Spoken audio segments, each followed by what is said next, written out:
അതായത് ഇപ്പൊ നമ്മൾ അടുത്തുള്ള ഷോപ്പുകളുടെ ഓഫേഴ്സ് ആണ് നമുക്ക് വെയിൽ സ്പോട്ടിലൂടെ കിട്ടാന്ന് പറഞ്ഞു. അതെ. അപ്പോൾ അതിൽ ദൂരെ ഇപ്പൊ നമുക്ക് വേറെ ഒരുപാട് വലിയ പ്രോഡക്റ്റുകൾ വാങ്ങിക്കണം, അല്ലെങ്കിൽ കുറെ വേറെ എന്തെങ്കിലും നമുക്ക് പർച്ചേസ് ചെയ്യണം എന്നുണ്ടെങ്കിൽ അത് നമുക്ക് അങ്ങനത്തെ ഷോപ്പുകളുടെയും ഈ ഒരു ഓഫർ കാര്യങ്ങളൊക്കെ നമുക്ക് വെയിൽ സ്പോട്ടിൽ കിട്ടുമോ? കാണാം. ഇത് വെയിൽ സ്പോട്ട് എന്നുള്ളത് ഒരു location based aggregate platform of loyalty and rewards ആണ്. എന്ന് വെച്ചാൽ നമുക്ക് ഇതിൽ ലൊക്കേഷൻ നമുക്ക് ചേഞ്ച് ചെയ്യാം. ഇപ്പോൾ തൃശ്ശൂരുള്ള ഞാൻ അറിഞ്ഞു ഇപ്പോൾ എറണാകുളത്താണ് വലിയ വലിയ കടകളും കാര്യങ്ങളും ഇതൊക്കെ ഉള്ളത്. അവിടുത്തെ ഓഫേഴ്സ് കാണണമെങ്കിൽ എനിക്ക് ജസ്റ്റ് ലൊക്കേഷൻ എറണാകുളം സ്വിച്ച് ചെയ്യാം. എം ജി റോഡോ അങ്ങനെ ടൈപ്പ് ചെയ്ത് കൊടുത്താൽ മതി. ഒരു ലൊക്കേഷൻ ബേസ്ഡ് അല്ല, നമുക്ക് എവിടത്തെ വേണമെങ്കിലും ഓഫേഴ്സും കാര്യങ്ങളൊക്കെ അറിയാൻ പറ്റും. നമ്മൾ ജസ്റ്റ് ലൊക്കേഷൻ ചേഞ്ച് ചെയ്ത് കൊടുത്താൽ മാത്രം മതി.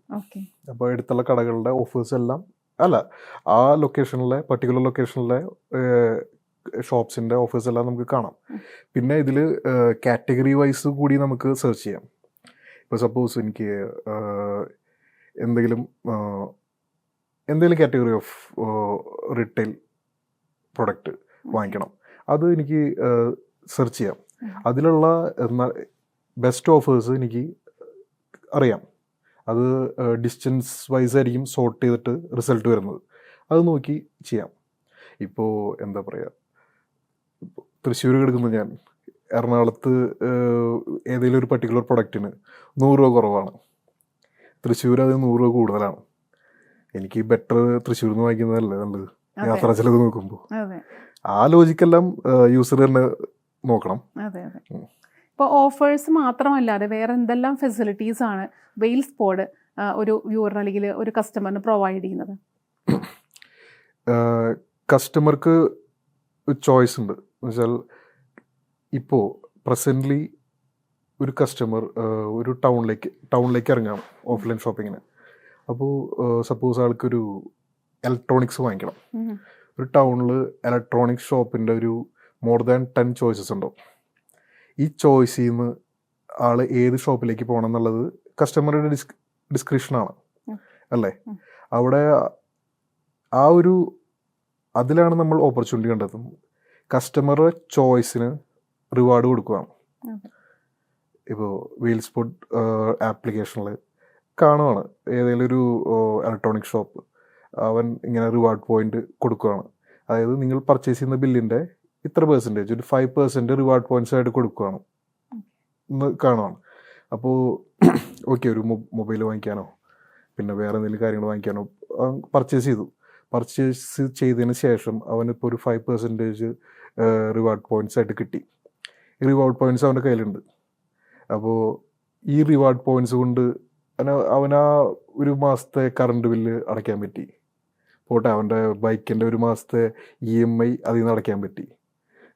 വലിയൊരു സേവിങ്സ് അല്ലേ? അതെ, തീർച്ചയായിട്ടും. അതായത് നമ്മൾ ആ കസ്റ്റമർ എടുക്കുന്ന ചോയ്സിന് കിട്ടുന്ന റിവാർഡ്, അതാണ് വെയിൽ സ്പോട്ട് റിവാർഡ് പോയിന്റ്സ്.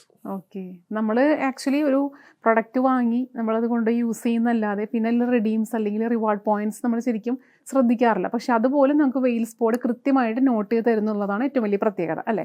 മറ്റൊരു പ്രത്യേകത. പിന്നെ അതല്ലാതെ എന്തൊക്കെയാണ് വേറെ ഫെസിലിറ്റീസ് നമുക്ക് വെയിൽ സ്പോട്ട് തരുന്നത്? ഓഫേഴ്സ് അല്ലെങ്കിൽ റിവാർഡ്സ്, അത് കൂടാതെ എന്തെല്ലാം കാര്യങ്ങളാണ്? ഇപ്പം റീചാർജ് ചെയ്യുന്നത് പറഞ്ഞിരുന്നല്ലോ, സാർ പറഞ്ഞിട്ടുണ്ടായിരുന്നു. അപ്പോൾ അതിൻ്റെയൊക്കെ വേറെ പോയിന്റ്സും കാര്യങ്ങളൊക്കെ എന്തൊക്കെയാണ്? ഇത് തന്നെയാണ് നമ്മൾ കസ്റ്റമേഴ്സ് വെയിൽ സ്പോട്ട് മോട്ടീവ് എന്താണെന്ന് വെച്ചാൽ ലോക്കൽ ഷോപ്പിംഗ് പ്രൊമോട്ട് ചെയ്യുക. ഇപ്പോൾ ഓഫ്ലൈൻ റീറ്റെയിലേഴ്സ്, ചെറുകിട കച്ചവടക്കാർ ഇപ്പോൾ വളരെ വലിയ പ്രതിസന്ധി കൂടെ കടന്നു പോകുന്നത്. ഇപ്പോൾ എല്ലാവർക്കും എന്തും ഫോണിൻ്റെ ഫിംഗർ ടിപ്പിലുണ്ട്. ഓൺലൈൻ ഷോപ്പ് ചെയ്യാം. ഉപ്പ് തൊട്ട് കർപ്പൂരം വരെ ഓൺലൈൻ കിട്ടും. അപ്പോൾ ഈ ഓൺലൈൻ റീറ്റെയിലേഴ്സും ഉണ്ട്. അവരുടെയും 15 to 18% ആണ് ഈ ഓൺലൈൻ അഗ്രിഗേറ്റേഴ്സ് വാങ്ങിക്കുന്നത്. അപ്പോൾ അവരുടെ പ്രോഫിറ്റ് മാർജിനും അവിടെ കുറവാണ്. സ്റ്റിൽ ഒരു കസ്റ്റമറുടെ സൈഡിൽ നിന്ന് അവരുടെ കൺവീനിയൻസ്, ഒരു വീട്ടിലിരുന്നിട്ട് ഓർഡർ ചെയ്യാം എത്തും എന്നുള്ളത് കൊണ്ട് മാത്രമാണ് ഇത് സസ്റ്റെയിൻ ചെയ്ത് പോകുന്നത്. തീർച്ചയായിട്ടും ഓൺലൈൻ ഷോപ്പിംഗ്. ഇപ്പോൾ ഇത് ഡയറക്റ്റ്ലി ബാധിക്കുന്നത് ആരെയാ? ഓഫ്ലൈൻ റീറ്റെയിലേഴ്സിനെ. ശരിയാണ്. നമ്മുടെ അടുത്ത വീട്ടിലെ കടയിലെ ചേട്ടൻ ഇത്ര 20,000-30,000 രൂപ കടമുറിക്ക് റെന്റ് കൊടുത്തിട്ട് കടയിൽ തുറന്നു വെച്ചിരിക്കുക. അതെ ഒരാളും വരുന്നില്ല. ശരിയാണ്. ഇതാണ് പ്രതിസന്ധി. അതെ ഈ പ്രതിസന്ധി തരണം ചെയ്യാനാണ് ഇവരുടെ സംഘടന ഫെബ്രുവരി 13 ഷട്ടറും പൂട്ടി എല്ലാവരും പുത്തരിക്കണ്ടം മൈതാനത്ത് പോയിട്ട് വെയിലും കൊണ്ടിരുന്നത്. അവർക്ക് നഷ്ടമുണ്ടാവും. അത് ഈ ഹർത്താലും പ്രതിഷേധവും എല്ലാം നഷ്ടം കൂട്ടാന്നല്ലാതെ എന്തെങ്കിലും സൊല്യൂഷൻ തരുന്നുണ്ടോ? സൊല്യൂഷൻസ് ഒന്നുമില്ല. അപ്പോൾ ഇത് ഇവർ ചെയ്യേണ്ട ഒരു കാര്യമായിരുന്നു. ഇവർ ചെയ്യേണ്ട ഒരു കാര്യമായിരുന്നു. ഇവരൊരു പ്ലാറ്റ്ഫോം ഉണ്ടാക്കണമായിരുന്നു. എന്നുവെച്ചാൽ ഇവരുടെ സെയിൽസ് പ്രൊമോട്ട് ചെയ്യാനായിട്ട് ഇവരൊരു പ്ലാറ്റ്ഫോം ഉണ്ടാക്കണമായിരുന്നു. അല്ല, ഒരിക്കലും നമ്മുടെ ഒരു ഷോപ്പ് തുടങ്ങിയിട്ടുണ്ടെങ്കിൽ നമ്മൾ സപ്പോർട്ട് ചെയ്യാനായിട്ട് സപ്പോർട്ട് ചെയ്യാൻ വേണ്ടിയിട്ട് ഒരിക്കലും ജനങ്ങൾ അല്ലെങ്കിൽ സമൂഹം നമുക്കതിനു വേണ്ടി ഒന്നും ചെയ്യില്ല.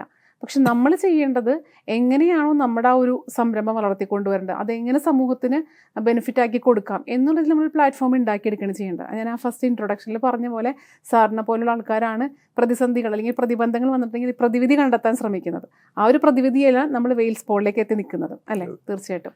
അപ്പോൾ വെയിൽസ് പോളിൻ്റെ കാര്യങ്ങൾ കുറച്ചൊക്കെ നമ്മൾ സംസാരിച്ചു, നമുക്ക് അതിലേക്ക് വരാം. സാർ ഒരുപാട് രാജ്യങ്ങളിൽ സാർ സേവ് ചെയ്തിട്ടുണ്ടെന്ന് പറഞ്ഞു. ആസ് എ മറൈൻ എഞ്ചിനീയറിംഗ് ആ ഒരു ഘട്ടത്തിലേക്ക് പോയ സമയത്ത് അത് എത്ര വർഷമാണ് സാർ ആ ജോലിയിൽ ഉണ്ടായിരുന്നത്, അല്ലെങ്കിൽ ഏതൊക്കെ രാജ്യങ്ങളിലേക്ക് സാർ പോയിട്ടുണ്ട്? ആ രാജ്യങ്ങളിൽ പോയപ്പോൾ ഒരു അനുഭവം എന്തെങ്കിലും, ഈ ഒരു ഇൻസ്പിറേഷനിൽ എത്താനുള്ള അനുഭവം എന്തെങ്കിലും സാറിനുണ്ടായിട്ടുണ്ടോ? അനുഭവമല്ല, എൻ്റെ ഒബ്സർവേഷൻസ് കുറച്ചുണ്ട്. ഞാനൊരു ആസ് പാർട്ട് ഓഫ് സർട്ടിഫിക്കേഷന് വേണ്ടിയിട്ട് UK ഒരു 1 year ഉണ്ടായിരുന്നു. അവിടെ ഈ റീറ്റെയിൽ മേഖല, ഈ ചെറുകിട കടക്കാരെല്ലാം അപ്രത്യക്ഷമായി. അവിടെ ഈവൻ ചെറിയ നമ്മുടെ നാട്ടുപ്രദേശം പോലത്തെ സ്ഥലത്ത് വരെ വലിയ വലിയ റീറ്റെയിൽ ചെയിൻസിൻ്റെ ഹൈപ്പർ മാർക്കറ്റ്സ് ആണ്, എല്ലാം അവിടെ കിട്ടും. അപ്പോൾ ഭാവിയിൽ ഇന്ത്യയും അതുപോലെ ആയിക്കൂടാന്നില്ല, എടുത്തു കഴിഞ്ഞു. ഈവൻ US പോയാൽ തന്നെ അവർ ഇപ്പം നമ്മുടെ ടൗണിൽ കാണുന്ന വലിയ റീറ്റെയിൽ മാൾസൊക്കെ ഇല്ലേ, അതുപോലെയുള്ള മാൾസാണ് അവിടെ ചെറിയ ചെറിയ സ്ഥലങ്ങളിലല്ല, ഗ്രാമങ്ങളിൽ പോലും അതാണുള്ളത്. ഇത്രയും വലിയ ജയൻസ് എല്ലാം വന്നു കഴിഞ്ഞാൽ ഇപ്പോൾ നമ്മുടെ നാട്ടിലുള്ള പോലത്തെ ചെറുകിട കച്ചവടക്കാർ ഭാവിയിൽ അങ്ങനെ വന്നു കഴിഞ്ഞാൽ അവരൊക്കെ എന്ത് ചെയ്യും? അതൊരു ക്വസ്റ്റ്യൻ അല്ല. പിന്നെ ഈവൻ US സെയിം തന്നെയാണ്. സാറിന് അറിയാലോ, ഇപ്പോൾ ഒരുപാട് സ്റ്റാർട്ടപ്സ് നമ്മുടെ കേരളത്തിൽ വരുന്നുണ്ട്. അതിന് ഒരുപാട് കാര്യങ്ങൾ ബെനിഫിറ്റ്സ് അവർക്കും കിട്ടുന്നുണ്ട്. തീർച്ചയായിട്ടും ഗവൺമെന്റ് അതിന് സപ്പോർട്ട് ചെയ്യുന്നുണ്ട്. അപ്പോൾ ഈ ഒരുപാട് സ്റ്റാർട്ടപ്സ് വരുന്നതിനെ കുറിച്ച് സാറിന്റെ ഒരു അഭിപ്രായം എന്താണ്? സ്റ്റാർട്ടപ്സിന്റെ മെയിൻ ഉദ്ദേശം, മോട്ടീവ് എന്താണെന്ന് വെച്ചാൽ സമൂഹത്തിൽ എന്തെങ്കിലും പ്രോബ്ലംസ് ഉണ്ട്, അതിനെ സോൾവ് ചെയ്യണം അല്ലേ? അതായിരിക്കണം സ്റ്റാർട്ടപ്പ്. അല്ലാതെ ജസ്റ്റ് മണി മേക്കിംഗ് വേണ്ടിയിട്ടുള്ള ഒരു ടൂൾ മാത്രമായിരിക്കും അത് സ്റ്റാർട്ടപ്പ്. കാരണം ഗവൺമെൻറ് ഒരുപാട് സപ്പോർട്ട് ചെയ്യുന്നുണ്ട്. കാരണം എന്താണെന്ന് വെച്ചാൽ സമൂഹത്തിലെ എന്തെങ്കിലും പ്രോബ്ലം സോൾവ് ചെയ്യാൻ അതായിരിക്കണം സ്റ്റാർട്ടപ്പിൻ്റെ മോട്ടീവ്. പക്ഷേ നമ്മുടെ രാജ്യത്തെ ഏറ്റവും വലിയ സ്റ്റാർട്ടപ്സ് എല്ലാം ഈ ട്യൂഷൻ ആപ്സും കാര്യങ്ങളൊക്കെയാണ്. അപ്പോൾ പേരൻസ് അവിടെ ഡബിൾ പേ ചെയ്യുമല്ലേ? സ്കൂളിൽ നിന്ന് കിട്ടാത്തതുകൊണ്ടാണല്ലോ പിള്ളേർ ട്യൂഷന് പോകുന്നത്, ട്യൂഷൻ ആപ്സ് ഡൗൺലോഡ് ചെയ്യുന്നതും ആ പേ ചെയ്യുന്നതും. അത് ഡബിൾ പേ അല്ലേ? അതെ. അപ്പോൾ സാറിനോട് ഞാൻ ചോദിക്കട്ടെ, സാറ് ട്യൂഷന് പോയിരുന്നോ ചെറുപ്പകാലഘട്ടങ്ങളിൽ? ഞാൻ പോയിരുന്നു. ഞാൻ ഇരിങ്ങാലക്കുട ഡോൺ ബോസ്കോയാണ് പഠിച്ചത്. ഇരിങ്ങാലക്കുടയിലുള്ള ഒരുവിധം എല്ലാ ട്യൂഷൻ സെൻ്ററിലും ഞാൻ പോയിട്ടുണ്ട്. ഒന്നുകിൽ ട്യൂഷൻ ടീച്ചർ ഇഷ്ടപ്പെടില്ല, പിന്നെ അവർ പഠിപ്പിക്കുന്ന രീതി ഇഷ്ടപ്പെടില്ല. അത് ഒരു ട്രെൻഡായിരുന്നല്ലോ, എന്തായാലും സ്കൂളിൽ പോകണം, അത് കഴിഞ്ഞ് 4 മണിക്ക് ശേഷം ട്യൂഷന് പോകണം. ഞാൻ ആ ട്രെൻഡിന് പിന്നാലെ പോയി. അപ്പോൾ ഇങ്ങനെ ട്യൂഷൻ ഇഷ്ടപ്പെടില്ല. കാരണം ട്യൂഷൻ സെൻറ്റേഴ്സിൽ നിന്നും ഹോംവർക്ക് തരും. അതും എനിക്ക് ആസ് എ സ്റ്റുഡൻറ് എനിക്കത് ഡബിൾ ലോഡാണ്. അപ്പോൾ ട്യൂഷൻ ക്ലാസ്സിലെ ഹോംവർക്കും ചെയ്യണം. അങ്ങനെ ട്യൂഷൻ ക്ലാസ്സസ് മാറിക്കൊണ്ടിരുന്നു. കുട്ടികൾക്ക് വേറെയും പ്രശ്നമുണ്ട്. ടീച്ചേഴ്സ് പറയും ട്യൂഷന് പോകണ്ട, ട്യൂഷൻ പഠിക്കണ്ടെന്ന് പറയും. ട്യൂഷൻ ടീച്ചേഴ്സ് പറയും സ്കൂളിൽ നോക്കണ്ട, ഞങ്ങൾ പഠിച്ചാൽ മതി എന്ന് പറയും. രണ്ടും കൂടി ആകുമ്പോൾ കുട്ടികൾ ആകെ ടെൻസ്ഡ് ആവും, കൺഫ്യൂസ്ഡ് ആവും. ശരിയാണ്. അങ്ങനെ ഞാൻ ആകെ ഫെഡപ്പായി. എല്ലാ ട്യൂഷൻ ക്ലാസ്സിലും പോയിട്ട് ഞാൻ ഫെഡപ്പായി. ലാസ്റ്റ് ഞാൻ പള്ളിയിലച്ഛന്മാർ നടത്തുന്ന സ്കൂളാണ് എൻ്റെ. അപ്പോൾ പ്രിൻസിപ്പളായ അച്ഛൻ്റെ അടുത്ത് ഞാൻ പോയി ചോദിച്ചു, അച്ചു ഇരിങ്ങാലക്കുട ഏതാ നല്ല ട്യൂഷൻ സെൻ്ററിൽ ചോദിച്ചു. പുള്ളി അപ്പോൾ തന്നെ പറഞ്ഞു, ഇനി തൊട്ട് നീ ട്യൂഷന് പോകണ്ട. ആള് പറഞ്ഞു ഇനി തൊട്ട് നീ ട്യൂഷന് പോകണ്ട. അപ്പം ഞാൻ എന്തെങ്കിലും ചോദിക്കാനുള്ള ഒരു നമുക്ക് ബുദ്ധിമുട്ടുണ്ടായിരുന്നു. പ്രായത്തിലും അറിയാൻ പാടില്ല.